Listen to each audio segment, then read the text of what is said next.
It's Folklore and Heritage with Cornish Siân and Archeo Death. I am both honoured and excited to have a conversation with you because you were one of the first people I followed on this app, Siân, and it's taken 4 years to do a live thing, but I'm really excited. I've not done a live in a long time, so I mean I don't remember how to speak to people, to be honest with you. So we'll see how this evening goes. Well, exactly. I mean, conversations. I mean, they're so 20th century. I mean, we don't do that anymore, do we? No words. Who is she? I don't know her. Just pontificate at people. I mean, would you like to introduce yourself before we get into everything? Yes, perhaps I should. Hi everyone, I'm Siân. So I've been doing this little TikTok account for quite a while, but I'm also the host of the Celtic Myths and Legends podcast. I work in a museum and I spend an inordinate amount of time thinking about Cornish piskies. That's pretty much me. Well, it's wonderful to have you here because I mean I've followed your videos and you are. I want to come back to discuss your TikToking in due course, but I would like to describe you as in a positive way as incredibly eclectic in your TikTok content because it's personal, but you're taking people into story, into places. There's many different dimensions to it, and I think that's what people really love about your stuff. Is it's not here's another video following a formula. It's always something different with Bailey in tow, or sometimes the key personality. It's genuine chaos. I feel a bit of an imposter actually talking about my TikTok in any sort of capacity as if it provides anything, because it really is just me. It's just me winging it through life at this point. But I think that is what people want from social media, and people would want different things, and whatever you do, someone's there with a criticism, haven't they, of what you should be doing or what you could be doing. But at the end of the day, it's got to be about you. It's got to be about the person and their interests, and the more I get to think, oh, I've got to do a video on that, I need to do something on that, the more it just becomes a chore, and then you just lose that interest, don't you? I suppose. Well, exactly, and I think I probably can speak for us both when I say we've had our fair share of negative comments on here actually, but I will say it's been a great place to connect to loads of like-minded people. So yeah, I mean, any given day you can find me talking about Cornish folklore or picking blackberries, taking my dog for a walk, talking about museum-y stuff, taking my dog for a walk.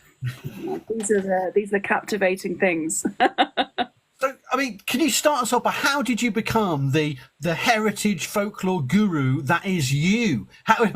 Where did all this begin pre-TikTok in the dark times before the app? Times. I don't see myself that way anyway. So it's funny to answer that question because I'm like, who? Me?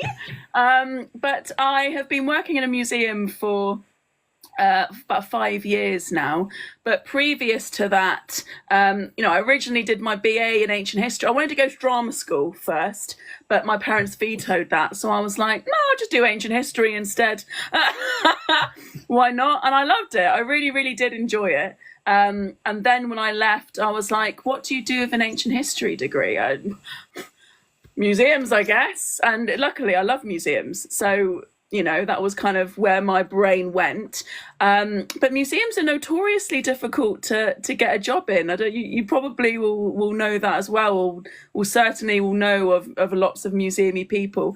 But they're really difficult to get a job in. So it will certainly will know of lots of museum-y people. But they're really difficult to get a job in. So it took a lot of years of volunteering and doing lots of little pieces, lots of little strange bits and bobs. So, I had a summer working in St. Michael's Mount as a conservation assistant and all little weird little things like that until a museum was finally like, let's just throw her a bone, let's give her a job. But on the side of all that, I was absolutely mentored. I went and did a master's degree in Celtic studies. And I thought, if I'm unemployable now, let's just add a master's degree in Celtic studies to the mix. And it's quite funny to me because that seems to be kind of low-hanging fruit. It's one of those types of degrees that someone could go, oh, that's a Mickey Mouse degree. When are you going to use that? And actually, I use it literally every day. And you probably would in some regard, even if you weren't working in the heritage industry, because living in the landscape, being Cornish, being it's about, but especially because of your. Well, that's the reason I decided to do it in the first place, because my mum's Cornish, my dad's Welsh. I grew up in Cornwall, spent a lot of time in Wales growing up. And when I was growing up, I remember, the long when you're a child. Well, now, a 4-hour drive, I'm like, whatever. But as a kid, it felt like we was in the car a lot. And I'd be looking at the landscape, and I'd be looking at things, looking at place names. And even then I'd be joining up the dots and thinking, oh, there's some similarities here. I wonder what that is. And then realizing, doing a little bit of reading when I was a teenager and being like, oh, there is some similarities. So, yeah, I made the choice when I was 24 or something, and I was just bored one day, and I thought, do you know what? I'd like to actually, through an academic channel, genuinely explore what some of these similarities might be, or learn if they even exist. Lo and behold, yes, they do. And then, so it's been a very useful degree, but it was born out of being Cornish and Welsh. It was simply, that was the exact reason that I wanted to do that degree. And it has served me very, very well, I think. Before we do that, talk about the MA, I'd like to just double check whether people understand what an undergraduate degree in ancient history is, because I've taught many combined honours archaeology, ancient history, and I have done seminars at first year level to ancient historians in a previous job at a certain other university that I won't mention, Cardiff, but I've never actually done one myself. So what is ancient history? Is it just really old history, or what does it mean?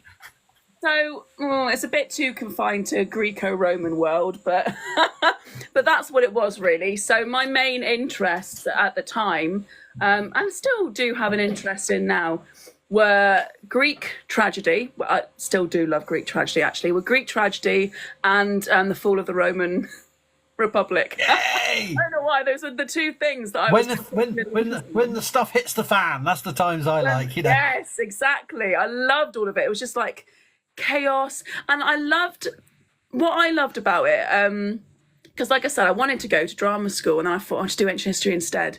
Because one of the sort of A levels I'd done was classical civilization, and that was very much focused on lots of topics to do with ancient Greece, ancient Rome, and I really loved it. I really, really, really, really loved it. So I won't say that I kind of ever regretted my degree, or it was the second choice really, because it's kind of led me to everything else. So I did a lot of reading ancient Greek tragedies, and in my second year, I think, in the kind of lead up to writing a dissertation, we had to do, I can't remember how many words it was now, but it was sort of like the first, like a little mini dissertation. And mine was just writing my own Greek tragedy and being like, there we go. And I remember my dissertation was on Antigone, was on Sophocles' Antigone. And I looked at the kind of the family versus the city-state in Antigone. And it's still one of my favourite plays. And I loved it. That was at Cardiff, my degree, and I loved it. I had a lot of fun with it, and I think it equipped me well because, well, like all degrees, I've only done the one BA, so I can't say what any of the other ones are. But I really do think it was important. It equipped me with a lot of critical thinking and a lot of, being able to cross-reference and understand different sources and stuff like that. And despite my maybe undiagnosed ADHD and probably being a terrible student, I did love it and I did have a lot of fun. And I did lock myself in the library for the last month straight to write my dissertation, and did it and did pretty well. So there we go. And it's like every humanities degree. I don't know if you'll agree with this, but you can tell me if you don't. It stays with you. It's not only the transferable critical skills, research skills, but you also have passions for life. Some topics you may never want to touch again, but there's always something, whether it's your dissertation topic or something you always have passion. You stays with you, and it sounds like at least that relates to some of what you said. Oh no, it has, and it's funny because I don't really talk about it on my TikTok, and I never really have, because I thought, well, it's quite a long time ago now. I did the BA, and I never sort of did any other stuff. I never did a master's in the same subject, so I don't ever try and position myself as any kind of authority on that. But I loved it in terms of my sort of my personal interests. Yeah, I still reread all of the Greek tragedies. I still reread the Iliad. Though my hot take is I'm going to admit it. I prefer Virgil's Aeneid to Homer's Iliad and Odyssey. I have to admit. I know there's it's out there now. Let the controversy reign. Let the thousands of TikTok videos debating this. I still revisit the subject all the time. And you're right. I mean, these are, it's still stayed with me as a big part of my interests, and definitely some of the skills with a degree have stayed with me completely. But the reason I think I brought up the Celtic stuff more often is, and you kind of touched on it before, really, living in a Celtic nation. It's at the forefront of my life day to day, and not just the most recent, academic studying I've done is on that subject. I'm confronted with the kind of the concept of Celticity all the time. Okay. So I'm not going to ask you to try and synopsize every single video you've ever done on TikTok on this one, but I think it'd be really good to again repeat what is an MA in Celtic studies. And I just to warn you, I'm going to ask what is Celtic, who are the Celts, what does it mean to you? But firstly, what is the MA Celtic studies? Was that at Cardiff as well? I didn't quite clock you. No, so my MA was at the time, I'm going to be blunt, I couldn't afford to just up and move somewhere and do a master's degree for a year or 2 years. So I had to do one that was part-time. So I did it part-time distance learning at University of Wales, Trinity St David. Where I used to work as well. I didn't realise we were haunting each other's footsteps across two academic institutions. That's it. And I never visited Lambton. I still want to. I did never leave. You'll never leave. It's lovely place. I've got a friend from college who was particularly eccentric, and there was no affectation to it. He really is just, and I say this with much love, he's a bit of an oddball. Love him to bits, but he's a bit of an oddball. And he went to Lambton physically, and I think he just found his spiritual home. that was it, and I say that with love. But yeah, I still want to go. But the MA, the Masters in Celtic Studies, like I said, it was an interesting one because it was distance learning and because it was part-time. I did it for about 3 or 4 years at the same time as working multiple jobs, volunteering, doing lots of different projects on the side. So it was a weird one because although it wasn't like my whole life, I live and breathe this degree for a year, it was a very significant part of my life for about 3 or 4 years, it was no getting away from it. And I loved it. So a lot of the things that I looked at as part of the degree, so Celtic is a very, very, very messy concept, but to sum it up incredibly succinctly, the Celtic nations as we know them today are only considered Celtic nations if they have an existing Celtic language. So we're not kind of talking about Iron Age Celts, we're not talking about, regions with Celtic history or Celtic archaeology or whatever Celtic, even means. But, it's primarily Wales, Ireland, Scotland, Brittany, Isle of Man and Cornwall. So everything that we studied was pertaining to those places. And there was quite a lot of leniency with it. But because it was a Welsh institution, a lot of it was on Wales and a lot of it was on Ireland. So I will say it was very Welsh and Irish heavy, but I did enjoy it. So we looked at a lot of medieval literature. We looked at things like Celtic saints, the concept of the other world. I think it was just because of the subjects that I picked. But yeah, mine was very literature and mythology and folklore heavy. And then fantastic. It was just that ended up being that way. There was the option to learn Welsh. And in many ways, I kind of wish I had chosen that. But being distance learning and part-time, it just didn't quite line up to be the most accessible thing at the time. I kind of regret it, but there we go. But yeah, there was a lot of looking at medieval literature, I will say. There was lots of that. So there was lots of looking at the Welsh Mabinogi, looking at Irish monastic voyage tales and all of that sort of stuff. And I loved it. I really loved it. And that's when things really clicked for me. And I thought, oh, this is like so ridiculously interesting, and I don't know how many people know about medieval Welsh and medieval Irish literature. Maybe more people need to know.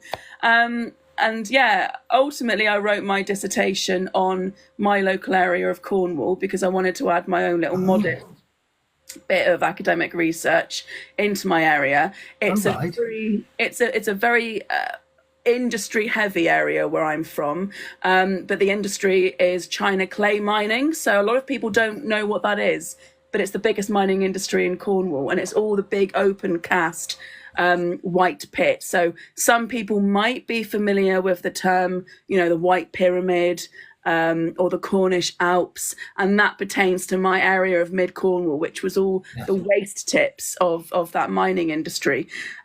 So I think my dissertation was probably a bit pretentious, but I still am quite proud of it. But I think it was Roots Without Trees, and I was looking at all of the different cultural customs, festivals, feast days, sports, brass bands, all of that existed in a industrial landscape. Because I think people kind of skip over my area of Cornwall because, it's not beautiful West Cornwall with the very picturesque beam engines and all of the industrial work underground. Yeah. We have these great big open cast white pits. There's no escaping them. So I kind of wanted to do my bit to defend my little bit of Cornwall. It's great to hear. Because so much of the discussion of Celtic studies or the Celts is about primordial, it's about origin, mythologies, legends, or proto-history, right? And I think it's perhaps stating the obvious to you, but for the audience, perhaps it's really important to say that when we're talking about, as you said earlier, Celtic nations, it's about a lot of it's about the recent history, the oral history, the connection with landscape, culture, society that is so important, isn't it? Definitely. And I had a discussion about this. I was on a call earlier on with various heritage organisations to talk about a Cornish history project, and my big kind of input was that in terms of minority cultures, you can't fossilise them, you can't talk about them as they're in the past. And this is the story of Cornwall, but it's something in the distant past. Yes.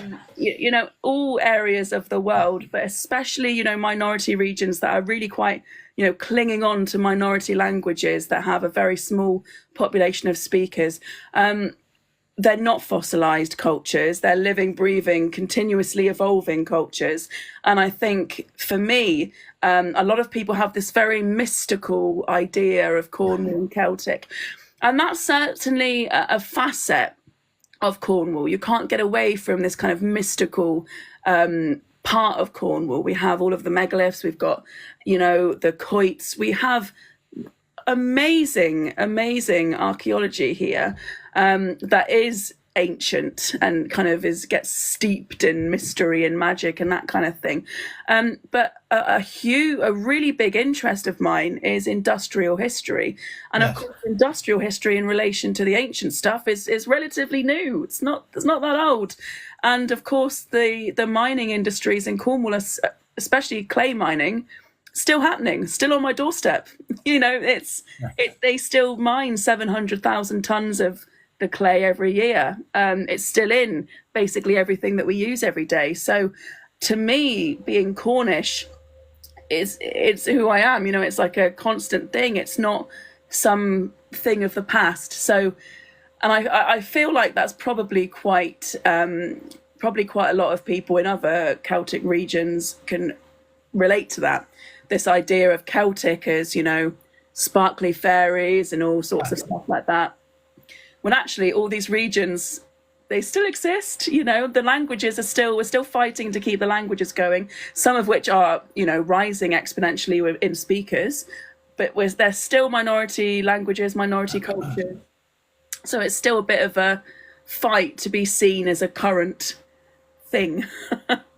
And I suppose, again, a recurrent issue with the study of Celtic studies or Cornish studies specifically is the romanticisation of the past versus sort of the demonisation or the derogatory rhetorics that surround being, well, any kind of Celtic nation as backward, simple, and or those two sides of the same dangerous coin, isn't it? Is that at one level you want to promote the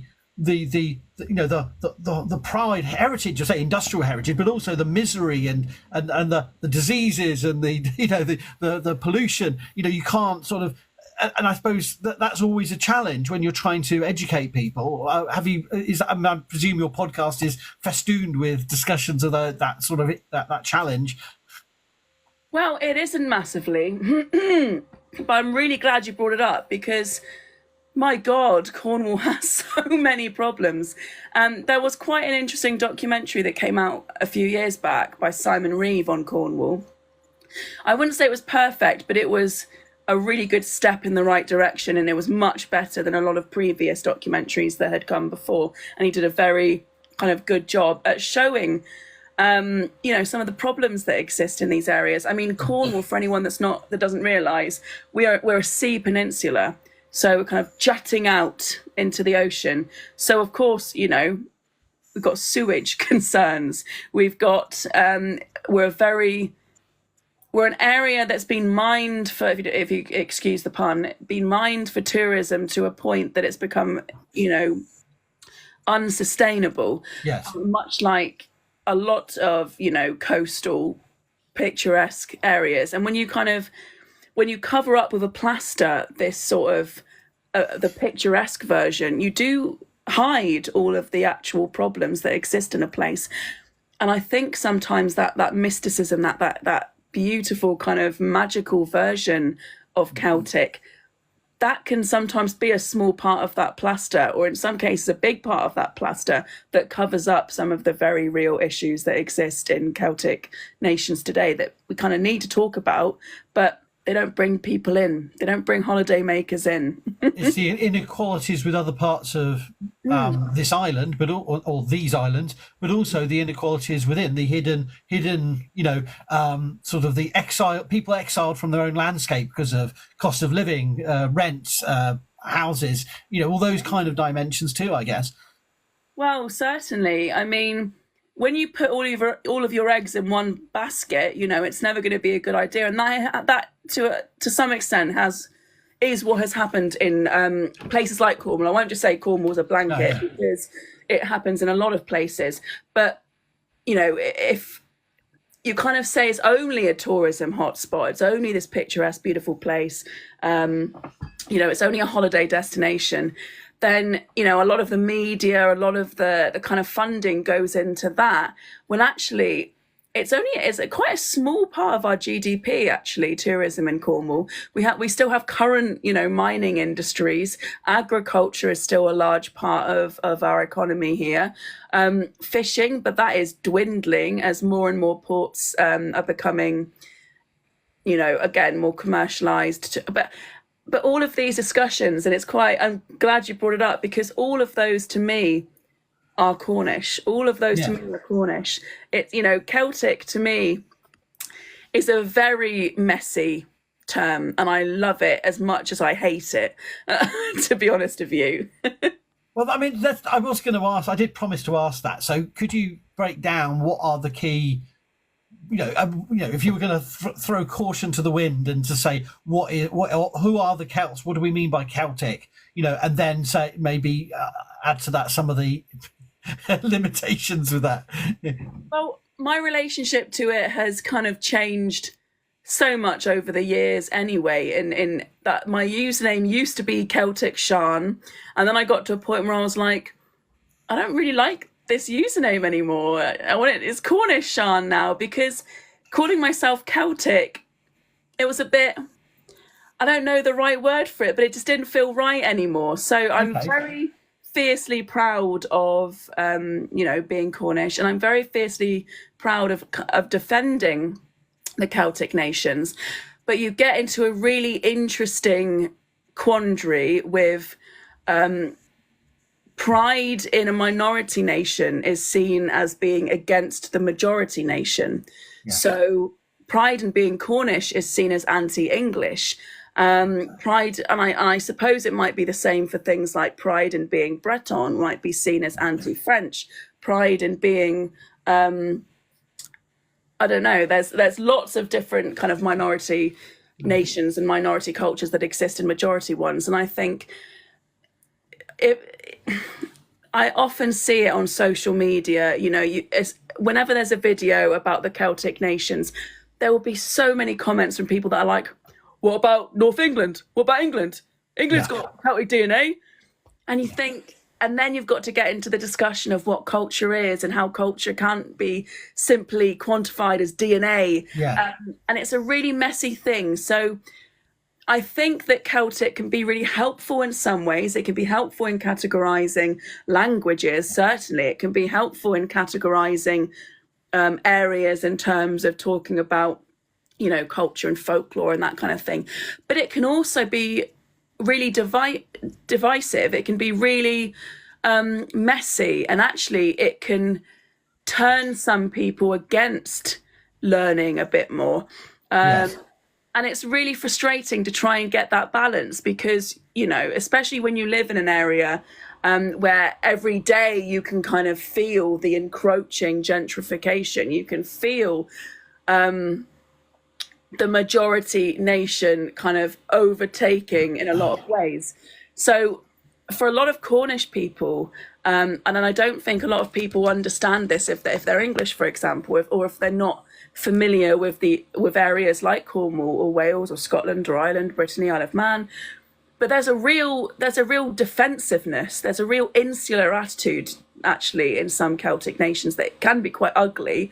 But it's born out of self-defense in a way, but that shows itself in quite ugly ways. I think some people, if they don't know how to articulate that defense of what they perceive to be their culture, it can come out in very ugly ways. But it's a very messy, tricky thing. I'm not sure if I answered. No, that's really good. Cool. So I was going to ask you another question, if I may, because I think you really captured something of the backstory of who you are, how you're working in the heritage industry. But I wanted to, and who the Celts were, who they are, the many different aspects. But I wanted to ask, before I talk about your podcast, I wanted to ask about this relationship between the tangible and the intangible in Cornish culture or the Celtic nations more generally, because there is this, as I said, this desire to enter up into a fairy world of ancient stories, which can be very abstract, but you always, through your TikTok presence and it's always grounded, isn't it? It's always it's all about monuments, places, stuff, and I wondered what your thoughts are on that. Is that a danger you feel, or is that just something I've conjured up myself about the danger of disappearing into the abstract, when it is all rooted in landscape and place? No, that's not just something that you've conjured up. I will say there is a danger of falling into the woo-woo at all points. But for me, one of the reasons that I love folklore and mythology so much is because it does root me to the landscape. You can physically visit a lot of the places that exist in these stories. And it's really what I start off with a lot of my talks when I go around and give talks about myths and legends.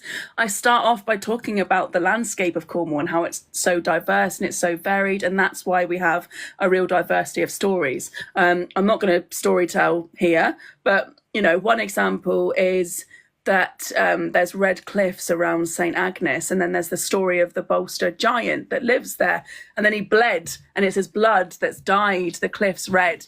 And that's an example, that happens around the world, folklore roots itself to the stories, or it roots itself to the landscape. And depending on the landscape, the weather phenomenon, all of the things that exist in a region will feed back into the stories of it. So although you can find a lot of commonalities with stories across the world, there will always be individualities depending on where you live. You know, some places have mountains, some places are fens, some places, you know, will be wildly different landscape wise, and that means that their stories are wildly different. So the kind of intangible the intangible culture stuff, you know, like the folklore and the myths and legends and that sort of stuff, for me feels quite tangible. And especially we still have a lot of festivals and feast days that exist in Cornwall. You know, we've got Flora Day, we've got the Padstow Obios, we've got a lot of festivals that still exist that again are very tangible, kind of bring it right back into real life. So you're always in danger of flying off into the ether and, you know, forgetting yourself. But I do think that there are ways to kind of ground yourself with these things. And do you and that links into my next question, which is about your social media activities, and particularly your podcast. I mean, so for those who haven't dipped into it, what do you cover? Do you cover everything and anything, or is it very focused on particular themes that grab your interest? I will say I started it in 2017 when I was maths. I don't know, 23, 24. So young.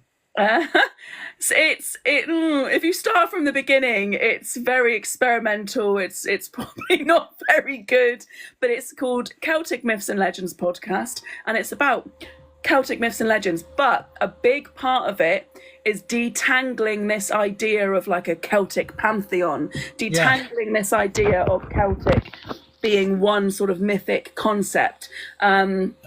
So every episode I focus on one of the 6 Celtic nations, and actually I have just introduced Galicia and Asturias in Spain, so I've now got 2 Spanish regions as well. So yeah, each episode is focused on one of the Celtic nations, and it's diving into either folklore or the literature of a place. So I've covered I think 3 of the 4 branches of the Mabinogi, for example. I've talked about Irish Imrama, the monastic voyage tales. I've talked about, you know, folklore as collected by, you know, 18th and 19th century folklorists. I've talked about food and feast days. So it's quite broad, and I'm broadening it all the time, and it has been quite experimental. But yeah, that's the gist. And is it studio based, or do you go out and about in audio format? Oh, it's bedroom based. It's very off the cuff. It's very experimental. And actually, one of the biggest bits of feedback I've had over the years is people like, I just feel like my friend's chatting to me, and that's nice. That's kind of what I wanted it to be. So that's the kind of vibe, but it's not professional. Don't expect anything very professional. I'm not even going to turn my phone towards my desk because it's chaotic. But yeah, it's I live and breathe in chaos. So don't we all? And how does it overlap, or do you keep a clear division between that and your TikTok activities and other social media activities? Do you feel they are separate beasts? They're doing different jobs for you, they're connecting to different people, or is there a lot of overlap? They're very separate. In terms of subject, there can be some comment, especially when I first started, because a lot of my content when I first began was very much drawing from some of the same stuff I talked about on my podcast. But in terms of my approach, it's quite wildly different. The podcast is, it's very sort of child-friendly. I've never swore on my podcast. You've seen enough of my videos now to know that I swear a lot. So the podcast is very kind of geared towards, adults and children. I try and make it as child-friendly as possible, whilst not limiting myself, because some of the subjects do include, blood and guts and rape and all sorts of crazy things. So I try and handle it in a gentle way. But whenever I make the podcast, it's always in mind of, okay, people listen to this with their children and I want them to. And that's a lot of the feedback I've got. Whereas my TikTok is just me. It's just chaos. So I wonder, you know, people listening to my podcast will get, I won't say a different version of me, because it's me. It's all me. I'm terrible at pretending to be anything other than I am, but it's a piece. Whereas the TikTok, unfortunately, is just the full chaos of full chaos. And someone did emphatically suggest earlier that we have to mention shanties. I wasn't going to ask you a specific question about that, but it's just one of many aspects of you, your personality, that link into your heritage and folklore interests, isn't it? I mean, it's just well, it's part of like being Cornish for me. One of the things I do in my free time is I go to the pub and I sing shanties and Cornish folk songs and that kind of stuff. And there's a real big kind of mini culture here of little sea shanty festivals. Cornwall has about 10 different sea shanty festivals across the year, and those are, you know, old folk songs, sea shanties, Cornish traditional working songs, stuff like that. So but of course that is another part of Cornish history and Cornish culture, and I just stumbled into that and was like, oh, this is a good fit for me. But one thing that at least I get from your TikToks, I mean, amongst all the fun and, I wouldn't say frivolous, because it's all got a link in. That's what I mean. There's nothing that's just, you know, even I find almost everything, there's always an angle. But some of the more heavy things that you don't shy away from is bashing back against the haters and the bigotry that we find online. And perhaps you don't want to dwell on that too much, because it's quite an upsetting topic. I can dwell on it. I don't mind. You have a wonderful way of not shying away from those topics and bashing people. Well, it's tough, really, because it is trying to find a balance. It's trying to, and when I was a bit younger, but you know, before I would do a lot more of those kind of going up against people, and in some ways I find it very useful, and I think it can be very beneficial. And sometimes, especially if you are in a sort of minority region, what have you, an individual voice is really important. So actually, you do need to push back against things. And I find myself, you know, arguing in comment sections where people comment under Celtic videos saying, well, what about this? Oh, Cornwall's not, or Wales is not. And then I have to trot out the whole, these are the Celtic languages. They stem from this, they stem from that. So I do find myself pushing back against people quite a lot. But my approach is evolving all the time on what's the best way to do that. Because for me personally, I want as many people as possible to be interested in the Celtic nations. I want as many people to feel connected to them, to like the folklore, to feel some sort of connection. I want the definition of what Cornish even means to be widening all of the time. So for me, I want people to be engaged. I want people to enjoy. I want people to not see me as, like, you know, some angry left-wing feminist woman, but that's what I am, and I can't not be. the anger, the passion. This is the problem I have as well. And there's a lot of policing, particularly for feminine presenting people. It's much more, you know, strict, obsessive, you know, regulation of what you do. But still, anyone who shows passion or interest is hating and angry, as you and that's really sad, because it shows how, you know, limited people are willing to engage with what you actually say, and only the way you say it. But also this, as well as that sort of that policing, that tone policing that goes on, the level of just, I mean, some of it is deliberate goading and trolling, but a lot of it is when people are genuinely ignorant of things, and you do want to sort of say, showing your passion is a way of engaging people. So it's you get criticised if you're too, well, I feel I get criticised if I'm absolutely too, you know, sedate, you know. And then if you ever show interest in anything that you're an expert in, or you have interest or passion for, then no need to get animated about it, you know. To go, no. Well, what do you want from me, you know?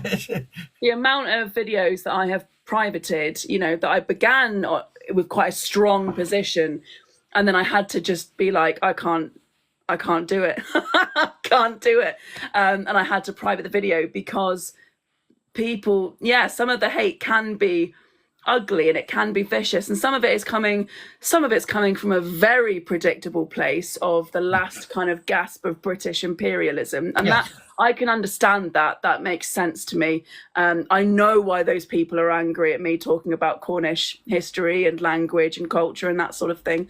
I can understand that, but it doesn't kind of make it easier when you have the volume of it sometimes. So I kind of need to build myself back up again, actually.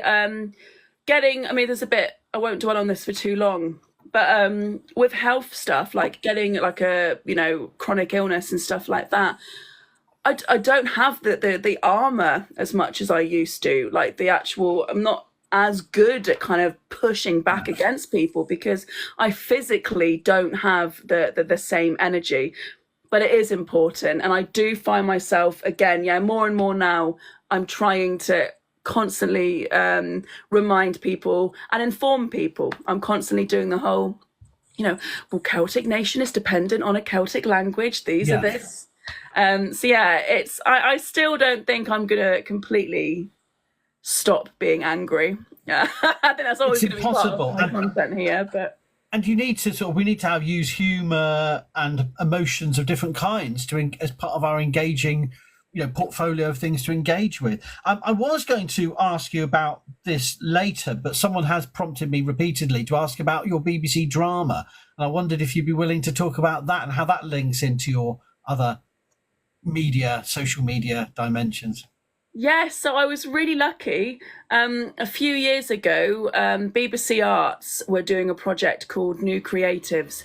And at the time, I got in I was just under the cusp of not being a young person anymore, but I was just still considered a young person. So it was for young people, and it was making like a short video or a short audio piece. And I chose audio piece, mostly because of the podcast stuff, and I wanted to learn a bit more about the professional side of it. Anyway, I did a really silly little radio play that's basically Alan Partridge and Piskies. And it's like an 8-minute long snippet from a fictional radio show. I'm the host, I'm Esther. And I don't think I ever named the full name within it, but in my head canon, it was Esther Friendly as a play on Buster Friendly from Do Androids Dream of Electric Sheep. Anyway, it's set in a world where all of the myths and legends of Cornwall exist. Giants, piskies, mermaids. It was hilarious. And I got to work with some amazing people. I got to work with Ed Rowe, the actor, otherwise known as Kerno King here. And he's been in tons of things recently. He's been in the film Bait. He's been in Elden Ring, He was wonderful. And then Mary Woodvine, who's a wonderful actress, and they lent me their voices. And, we had giants calling in disgruntled because they didn't like the stereotyping of angry giants. Actually, he's a sourdough bread making giant, I think you'll find. And we had, piskies that were really upset that instead of Cornish people being moved out of town centres by second homeowners and holiday let people, Cornish piskies were being moved into town centres from the posh fairies from up country coming down and stealing all their standing stones and their hedges and all that sort of thing. So I used it to have a bit of a laugh, but I also used it to talk about some of the issues in Cornwall dressed up in folklore. Exactly. That's, again, a classic example of what we were already talking about, the way that you're always connecting across. I try. Succeed. It was a great little avenue of being able to talk about second homes in Cornwall, but not so directly that as soon as some people hear that, they clock off, they turn their brain off, they roll their eyes. Whereas if it's dressed up in fantasy, if it's dressed up in folklore, it makes some of these subjects way more digestible. I always use the example as well of a video game, Witcher 3, and it's all folklore and myths and legends in that. And there's a really sad creature called a botchling that's basically talking about miscarriages, but it's talking about it in a way that makes it understandable to probably a lot of male players playing that game who might not have even thought about that subject before, but they're playing a video game and they're in it and they're understanding it. So for me, folklore is a really useful tool to be able to actually talk about contemporary issues today. And if people do want to listen to it, it's still on BBC Sounds, and it's called Tregoynt Community Radio. Tregoynt. Tregoynt means strange place in Cornish. I was quite proud of that. So I have two very specific questions, which you may just roll your eyes at and not want to answer, and then I'd like to open it up to the audience, because they've been asking questions, but equally I do want this to be a proper opportunity for people to ask you things they may not have asked you previously. But I have two. My first specific question is: what is your favourite Cornish folklore that links to either a piece of material culture, not necessarily archaeological in the traditional sense, but an object, a monument, a building, or a landscape? What building on what I said earlier about the link between the tangible and intangible, I wonder what your thoughts are on your favourite sort of linchpin between the tangible and the intangible. Well, it's hard to pick one, but I think probably the best example in terms of what you're asking would be the Mermaid of Zennor, or Zena, the Mermaid of Zena. So I won't kind of do a big storytelling thing, but the Mermaid of Zena is a folk tale about a beautiful mermaid that falls in love with a churchwarden's son, and then they run away together. But the story is interesting because St. Sonara's Church in Zena has a medieval bench carving of a mermaid. It has a 14th, 15th century bench carving of a mermaid, and I love that because it's a chicken and egg situation. What came first? Yes. Did the bench carving come first, and that's what inspired the folktale, or did the folktale exist first, and that's why there's a carved mermaid in a bench pew in St. Sonara's Church, and there still is. So that's probably my favourite one, that's so pulled down into real life, because you physically can go into the church and see the mermaid. And that's what I love about it, because it's like a chicken and egg. What came first? Does it even matter what came first? But it's still fun to think about. That's a brilliant example. I have a clear recognition of that piece. I'm sure you did a TikTok at some point showing the bench, or maybe I just imagined it, but I certainly recognise that. I have a follow-up question. It's my part 2 question. So I'm a bit of a death obsessive, as you may know, and you've already given an example, frankly, with the giant's blood and the cliffs. I can't remember exactly where that was in Cornwall, but I wanted to ask you, of some good examples of folklore of death in the Cornish landscape, whether that's in terms of daily life, sites, monuments, places of tragedy. How much of it is, everything's wrapped up with death, but what kind of examples of Cornish folklore constantly return to the mortuary or death theme? There's a lot of death and violence in Cornish folklore, and it spans the kind of breadth of that. You've got your classic ghost stories. So you've got places like Pingersic Castle, which is said to be everywhere's said to be, but it's said to be one of the most haunted places in the whole of the UK.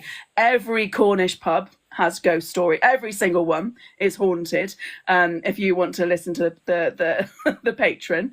So you've got ghost stories, and then you've got places of the landscape that are a direct result of death and violence. So you've got the red cliffs around St Agnes, dyed red by Bolster Giant's blood. You have Chapel Rock in St Michael's in Mounts Bay, which was when Cormoran the giant smacked his wife and she dropped all of these stones and created Chapel Rock. So not death, but a lot of death and a lot of violence. Jack the Giant Slayer is Cornish. Jack the Giant Slayer, he first defeated the giant Cormoran that lived on St Michael's Mount, and he he tricked him to fall into a pit and then stuck a pickaxe through his brain.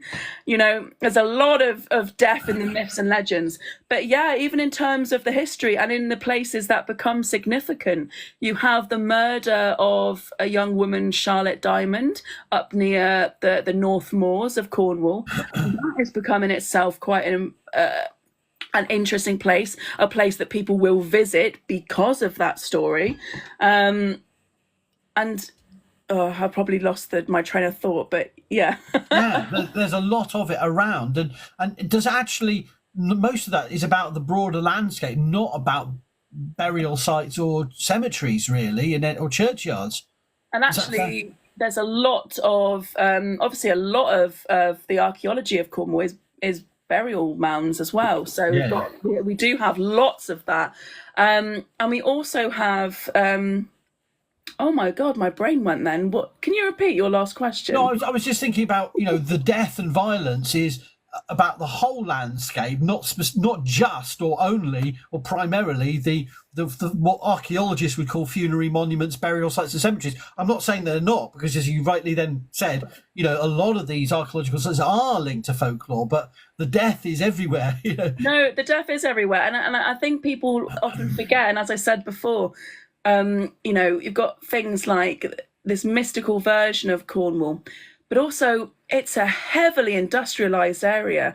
We have a great big, granite rock mass lying beneath the majority of Cornwall called, it sounds like an eldritch Lovecraftian horror, but it's called the Cornubian Batholith, and it means that we are incredibly minerally rich here. So Cornwall has been industrialized far longer than the Industrial Revolution. We've been trading, we've been mining and trading our minerals across the world for a long time.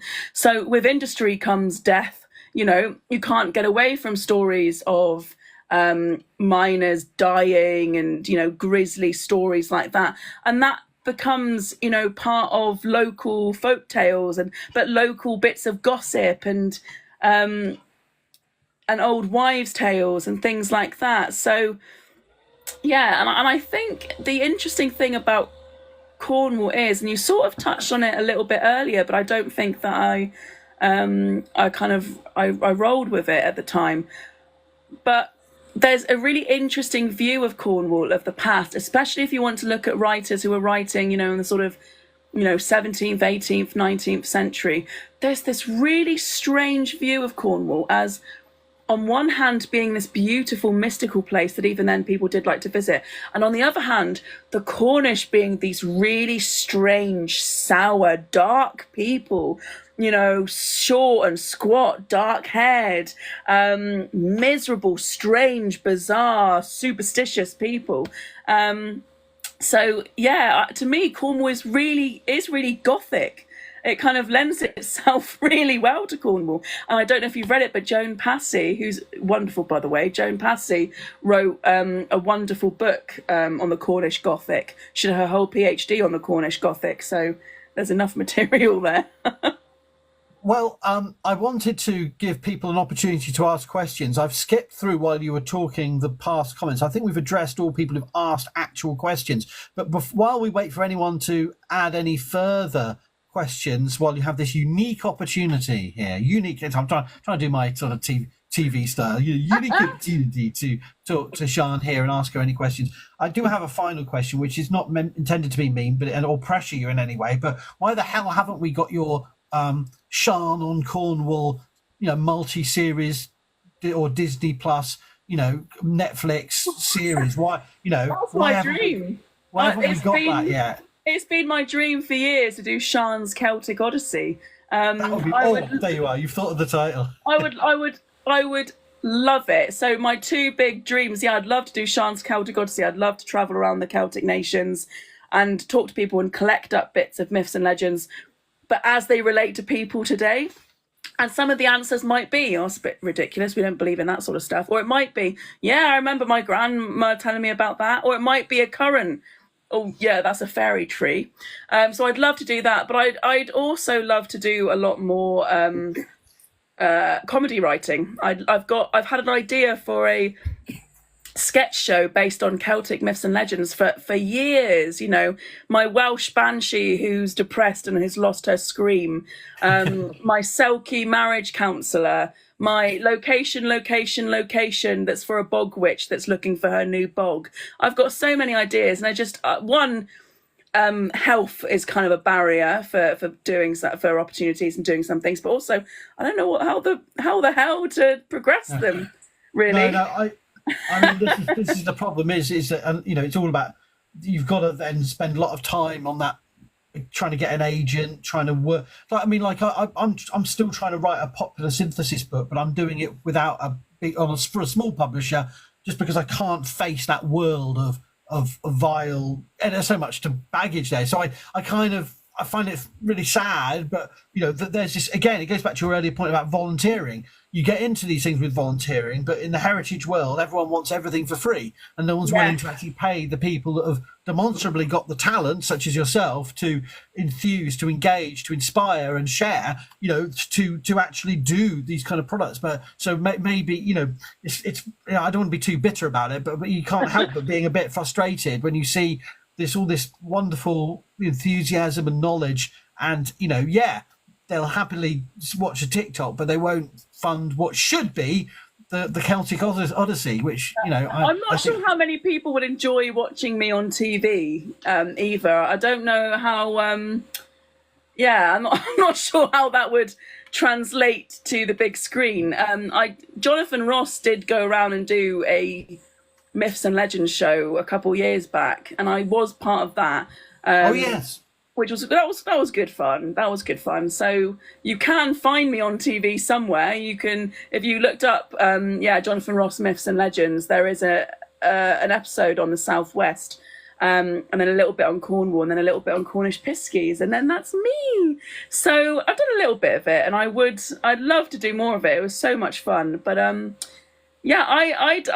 don't know how many people would want to watch a whole TV show of mine, but I would love it.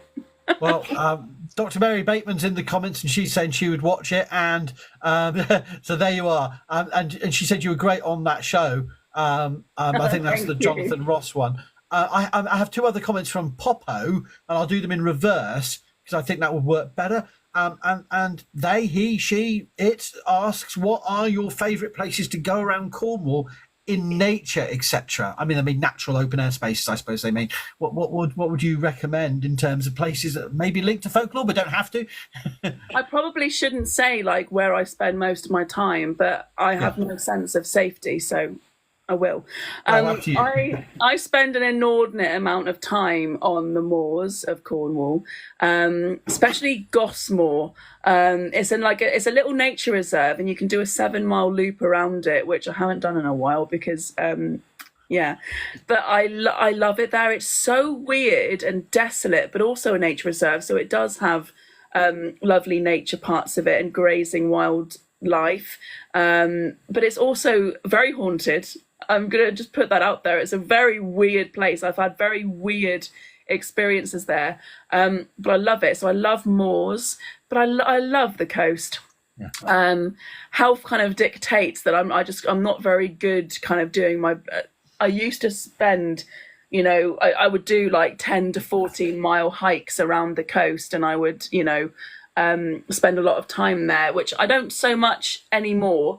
And Cornwall's a weird one because when all the lovely holiday makers come down in summer when the weather's fine, all the locals get very grumbly, and we go to the woods and we go to the fields and we kind of escape from the beaches and the coast. And then when it's winter and the weather turns to poo again, we come back to the beaches, we come back to the coast. So Cornwall's got a huge diversity of landscape, and I like to sample all of it. I love the woods. I spend a lot of time in a couple local woods near me. I love the woods. I love moors. I love the coast. I love it all. But this is the problem when you have, in a good way, when you have an entire landscape that has so much beauty and diversity, is people want those 5-second TikTok videos or Instagram perfect shots of the same Welsh lake, the same Cumbrian bloody fell, or the same. And the problem is those are unquestionably beautiful places, but at least in my part of Wales, like every woodland, even my old coal tip near me, there's so much beauty and so much wildlife and so much history. But you know, it's trying to make people aware that in the mundane, in your local landscape, there's always places that become special because you visit them or your family visits them, or because you see that in a different way. It doesn't have to be the most majestic waterfall or the, you know, and that's true of any part of these islands, I feel, but certainly I think it certainly applies to Wales, but I'm sure it also applies to Cornwall. Well, that's the case with Goss Moor, really. It's kind of, yeah, parts of it are kind of ugly, but I love it. I am obsessed with it there. I'm there all the time. I find it a weirdly healing place because it's all flat, or most of it's flat. So it was the perfect place for me when I was getting over, you know, a really horrible, nasty illness, and I was trying to get over it and trying to build up my fitness bit by bit. Spending, you know, hours like slowly walking on the flat moor. Oh God, it was wonderful. It was great. And that has its own stories and strangeness about it. So yeah, and I feel sometimes there's magic in these places that, you know, that locals know about. There's magic in the places that you go all the time with your dog that give you that comfort, that give you that kind of that healing in a way. That might sound really silly, but no, yeah. I know exactly what you mean. And I want to ask the other Popo question, but with an introduction to one example that you may or may not want to pick up on. Is I recently revisited the Great Orme copper mines, the Bronze Age copper mines on the Great Orme, headland near Llandudno in North Wales, which I've visited many times in the past, but I realised it's been like 17 years since I last went. I thought I better go back, and I thoroughly enjoyed it, did my TikToks, but one aspect that just zips by on a TikTok is the because it's Bronze Age, but there's also 19th century copper mining going on there, and when they were doing the excavations, you know, trying to break through the 19th century or layers, they found abandoned shoes, and the heritage panel mentions this folkloric association of offering up items to the mine, the spirits of the mine. I can't remember what particular Welsh term or if any they used, and I've frozen again. Maybe. Sorry? The Coblin Eye, maybe. Yeah, maybe. I can't remember what they said on the sign, but I was going to ask you, you know, the question Popo's asking is how much does Cornish industry appear in folklore, or the other way round? How much does folklore, you know, connect to industry? Well, folklore and culture are evolving and changing and adapting all the time. So all industries will have their own folk tales associated with them, and especially you get that with the knockers, the Cornish piskies that live down in the mines. These are the knockers. And then of course it was the Cornish miners that left en masse to places like Portugal, Australia, New Zealand and America. And that's where you get the American folklore of the Tommyknocker, these strange goblin type creatures that live in the American mines. Those are directly from the Cornish knockers. So you get a lot of folklore in industry. And actually, part of my dissertation for my master's degree was I initially wanted to try and explore what folklore exists in the clay mining industry and landscape, but I can't find a lot. And I know that it exists. I know that it must have existed. But it's difficult to find it, and maybe it's because I've got quite preconceived notions of what folklore is, and you know, maybe sometimes I kind of over mysticize it. But yeah, so I'm kind of on the lookout for the bits of folklore that exist in the current industries today, because I know they exist. All industries have superstition, and the Institute of Cornish Studies a few years back did a really interesting project on maritime churches, and they were looking at things, and they did a little mini documentary series, and I was on one of the episodes looking at the Mermaid of Zena. So they were looking at things like the superstition of fishermen and what fishermen believed in, and these coastal maritime churches, these churches that existed in these very coastal areas, a lot of their parish would have been fishermen, and fishermen were very superstitious. There was a lot of superstition and folklore associated with that industry, and there is with farming and agriculture as well. My granddad is a farmer up in North Cornwall, and he has stories about being, what to do to avoid being pisky led. He said that to me. He's used the term pisky led. So these are still terms and still concepts that exist in people's awareness of the Cornish landscape and Cornish industry today. So, hopefully that. Someone's asked, what is pisky led mean? So to be pisky led is essentially to completely lose your bearings. So it happens mostly on places like the moor, which is, it can be quite a desolate landscape in some ways. It's quite easy to lose your bearings because one patch of it might look very similar to another patch of it. But within the folklore, it's because the piskies have led you astray. They've run you around in circles and stuff like that. So that's being pisky led, to be lost, to lose your bearings. And someone's asking what a pisky is.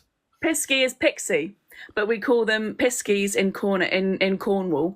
But I suppose it doesn't really matter. There's lots of different terms for them. There's pisky, pixie, there's even like pig, as in pig, pigsy, but they're all the same thing. Those little creatures that live in the hidden places and the moors. And are they little or are they minute? So what type of scale are they? Vary in their scale in the story? Yeah. Do we have any sense of detailed descriptions, or are they just kind of a bit smaller than humans? There's really no rhyme or reason when it comes to the physical descriptions of folkloric creatures, but with piskies, in a lot of the original, I will say that there is no correct version of a lot of folk tales, because depending on the storyteller, they will tell quite wildly different versions of a story, and all of them are valid because it's stories. Folklore to me reflects back people's fears and desires and beliefs. So I think it's a really interesting, underrated historical tool to kind of understand people. But if you want to say the original folklore, they're usually like 3 foot tall mini Cornishmen, really. So okay. especially like the knockers down in the mines, they're like just little mini Cornish miners. They're wearing like mining garb, carrying little lanterns. Whereas then you get in popular culture the idea of them being almost akin to the kind of Victorian version of the fairy, this small winged tinkling creature. And like I said, there is no right, there is no wrong. But in a lot of the folklore, they are sort of 2 foot, 3 foot tall. But now the idea is more that they're really tiny, they're really little. I wonder if I've got a pixie charm. No, I do have a few pisky charms lying around of usually them kind of sitting and hugging their knees. So that's really important. I mean, I always wonder about these things because, I mean, we don't know what, and it's all valid, as you say, but for me, the more something that is humanoid, it's the uncanny valley, both on scale and appearance. So for me, something that's like 3 or 4 foot tall or 2 or 3 foot tall is more terrifying because it can be quite strong and, in numbers can do some real harm to you physically, and whereas some small little thing you can literally swat with a book, it doesn't have the same, I don't know, it's a very different kind of creature. But and particularly down a mine, both the benefits and the damage that those creatures might do if they're of that scale is really quite disconcerting, really. I don't know, that's my response. It's bonkers, isn't it? And I'll give you a really funny example talking about Cornish giants. And that is, there is no consistency with the height of Cornish giants. So, for example, I think Cormoran, the giant that lives on St. Michael's Mount, who is the first victim, if you will, of Jack the Giant Slayer, I think he's about 18 foot tall. So pretty tall, but fathomably tall. Yeah. Whereas Bolster giant that existed near St. Agnes had a leg span of 7 miles. And a very clever person on here once calculated the step to height ratio of the average person and figured out that if he had a leg span of 7 miles, that would put him between 2.5 to just over 3 miles tall. You can't even fathom No. 3 miles tall. What does that mean? Imagine the lavatory visits of that gentleman, you know. I know, absolutely awful. And it's actually his height that's used against him and what ends in his untimely demise. But yeah, there is no rhyme or reason to what these creatures really look like and how much space they take up.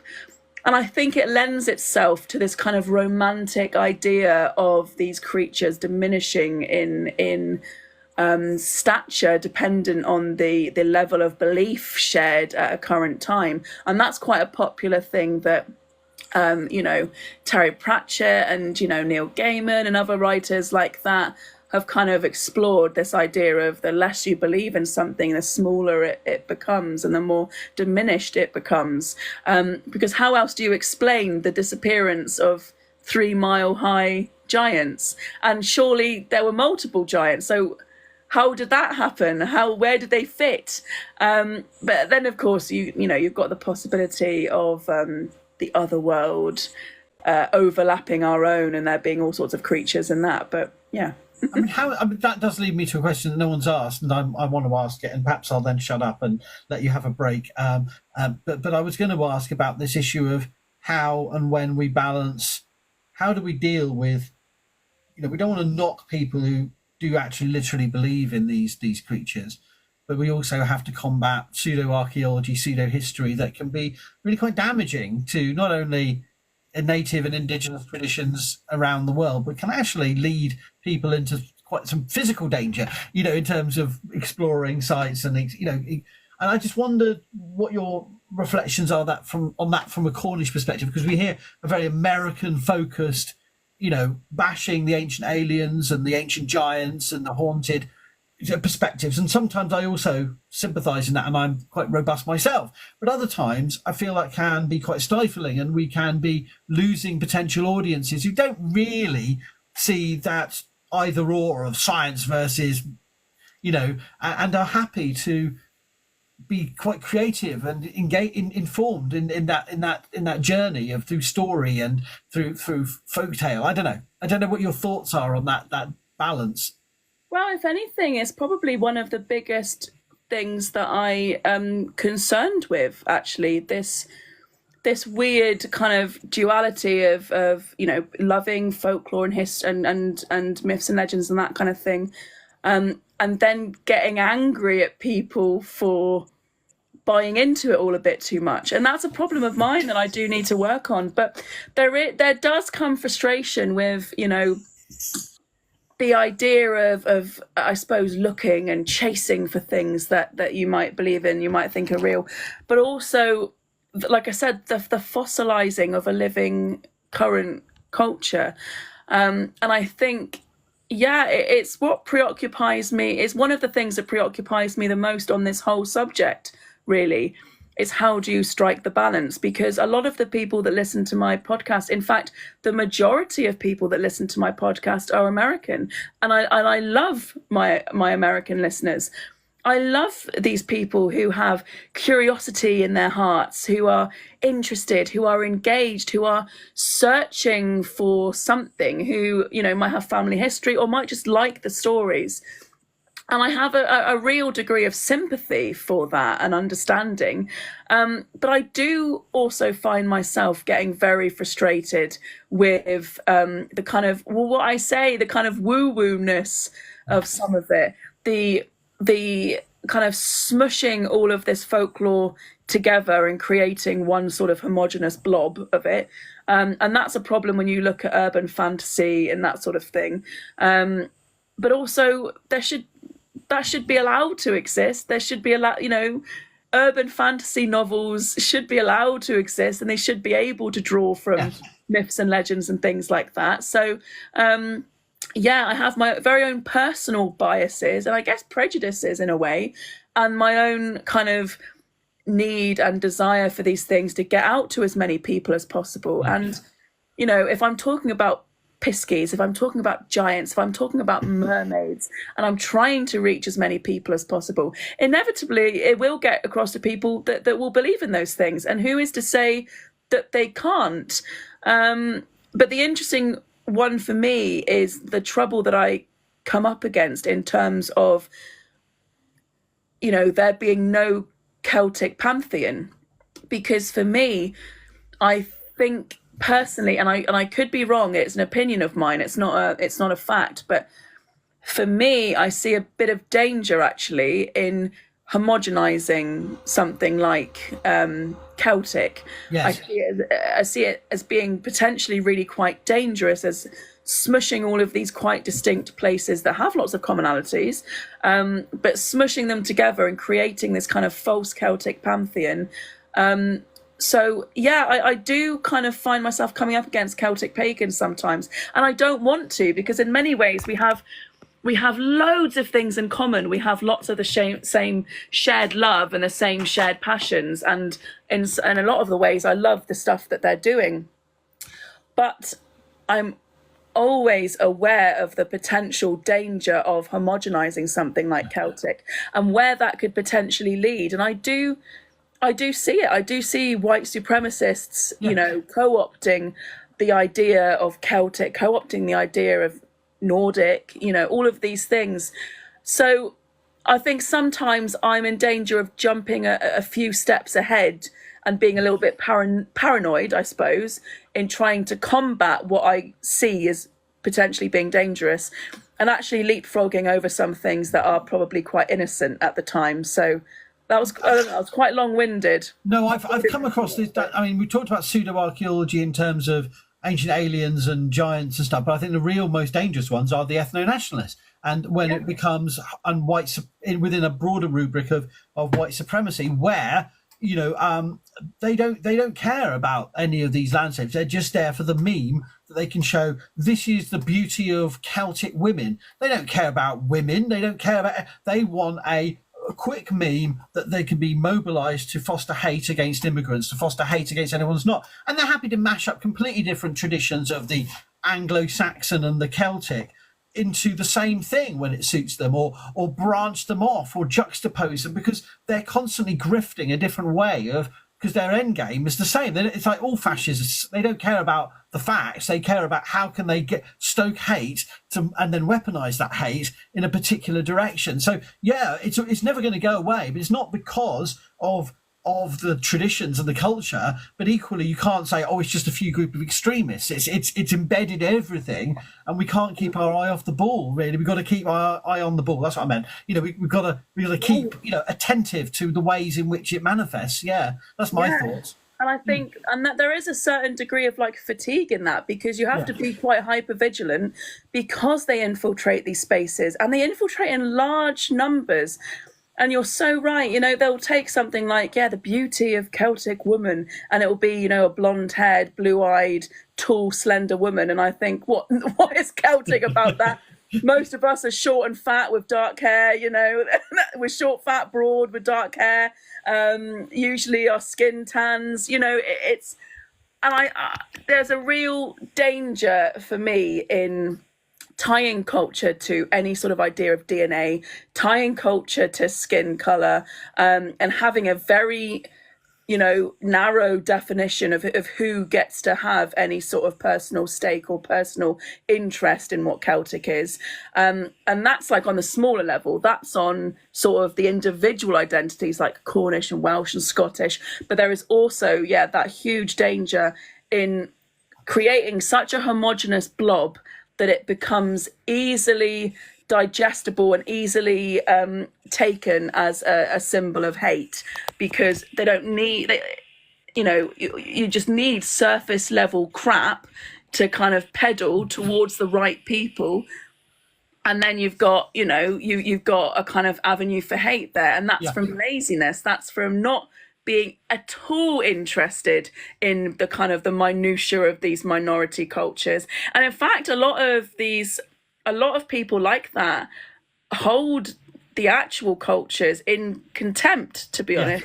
Absolutely. They don't have any sort of love. They hold them in contempt.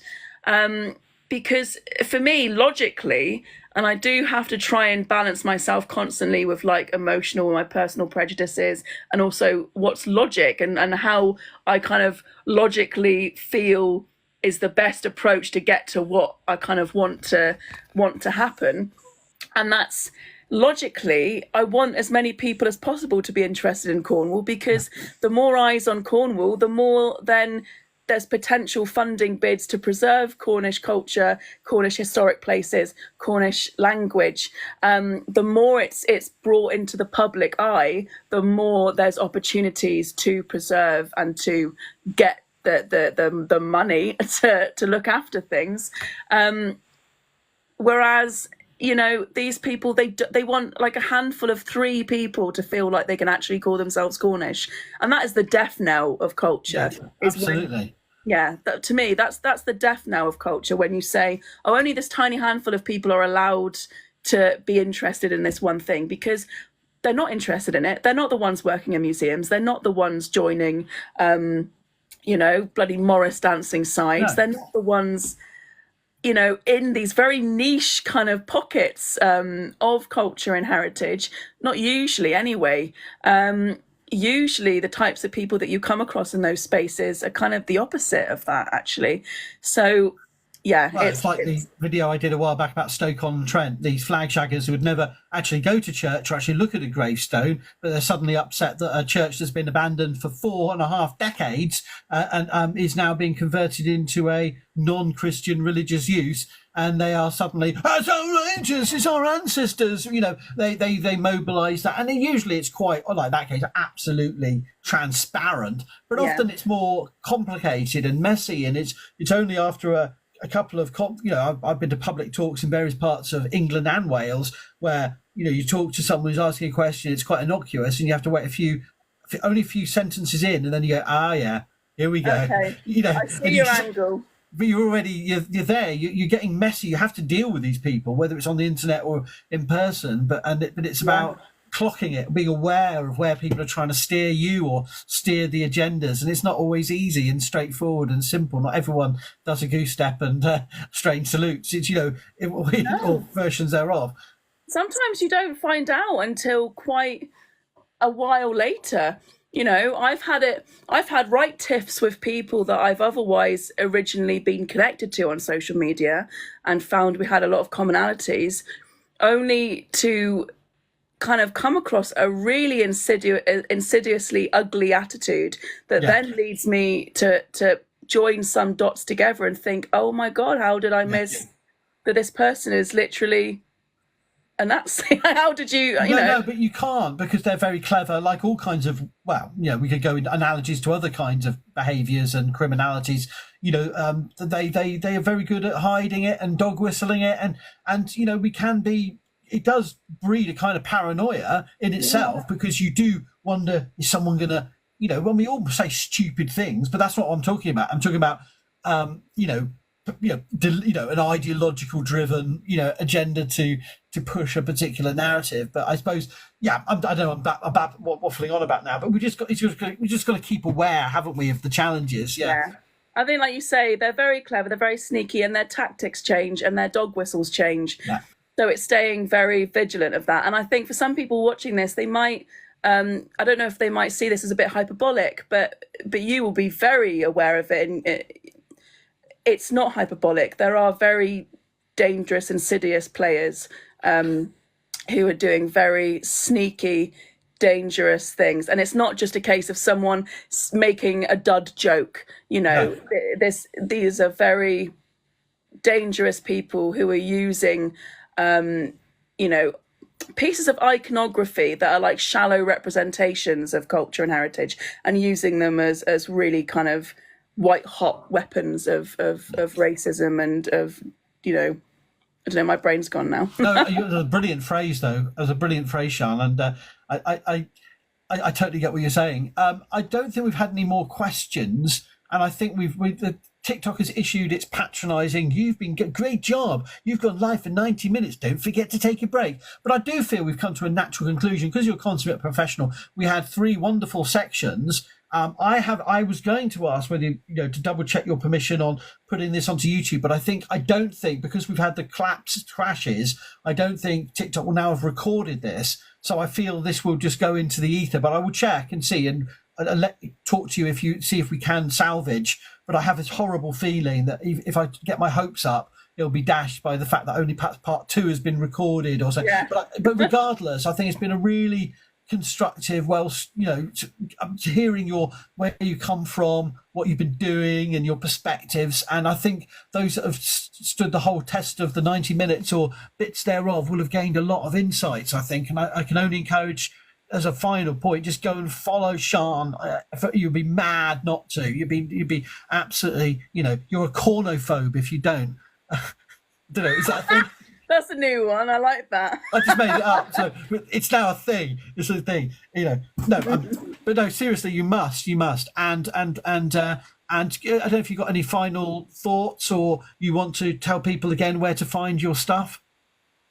Yeah, so if you want to listen to my podcast, my TikTok is chaos. Please don't expect too much from it. But every now and again, I will do a little folklore video or history video. But if you are interested in listening to sort of myths and legends, I've got the podcast, Celtic Myths and Legends podcast. It exists anywhere where you can find podcasts. I was quite aggressive with when I was getting uploaded everywhere, and that I'm very proud of it. I haven't uploaded in a while, and the upload schedule is a bit skew-if because it is just me in my bedroom doing it, but I'm very proud of it, and I've built up quite a good bank of topics. I've covered a lot of myths and legends, a lot of feast days, a lot of festivals, a lot of cultural customs, a lot of pieces of literature. So there's actually a lot of stuff there if you like that kind of thing. There's a lot of stuff there to enjoy. So definitely go and listen to the Celtic Myths and Legends podcast. Thank you so much, Siân. And I think that the final comment, someone admitting to be a cornophobe, is in jest. I will take it in jest rather than serious. The West Saxon expansion into Dumnonia makes me smile. Could be another trolling comment, but I think it's probably just someone being, being amusing, shall we say? Celts are bloody stubborn, so I'll just stay here as stubborn as anything. Yeah. They'll never get across the Tamar. Anyway, but lovely to talk. Seriously, Siân, it's been absolutely wonderful. It's been a joy and really cheered me and inspired me to keep doing what I'm doing, to have a chat with you finally.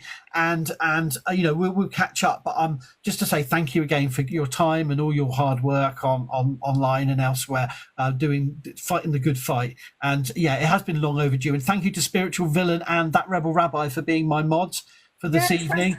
And I'll be back next week for another Judith Wednesday Live. But in the meantime, Siân, take care and see you soon. Bye. Thank you. Bye everyone.